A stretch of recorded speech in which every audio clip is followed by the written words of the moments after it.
ప్రకటన గ్రంథం 3:17 చూడండి.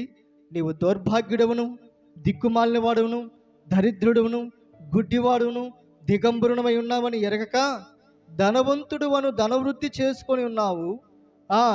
నాకేమీ కొదువు లేదని చెప్పుకొనుచున్నావా? నీవు దౌర్భాగ్యుడవు, నీవు దిక్కుమాలిన వాడువు, నీవు దరిద్రుడవు, నీవు గుడ్డివాడువు, నీవు దిగంబరుడవు అని దేవుడు, పరిశుద్ధాత్మ దేవుడు మాట్లాడుతున్నాడు.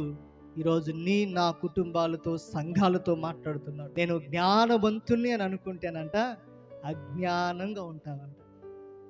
నేను ధనవంతుణ్ణి అని అనుకున్నావా, అడుక్కుంటావన్నాడంట. నిజమే కదండి. నా ప్రియదేవుడు, చాలామంది జ్ఞానం ఉందని, నాకేంట్లే తెలివితేటలు ఉన్నాయి, నా అంత విధానం కలిగిన వాళ్ళు ఎవరూ లేరు అనుకున్నావా? నీ అంత అజ్ఞాని ఎవరు? నువ్వు ధనవంతుడు, నాకేంట్లో అన్నీ ఉండలే అని అనుకున్నావు. ఒకరోజు వచ్చింది, మనిషి జీవితంలో ఎప్పుడు ఏమి జరిగిద్దో తెలియదు. ఉన్నదాన్ని బట్టి ప్రభువును స్తుతించాలి, లేని దాన్ని బట్టి అని దేవుణ్ణి విమర్శించకూడదు, దేవుణ్ణి దూషించకూడదు. తగిన సమయంలో దేవుడు నీకు ఇస్తాడు కనుక ఉందలేని ఎగిరి పడకూడదు.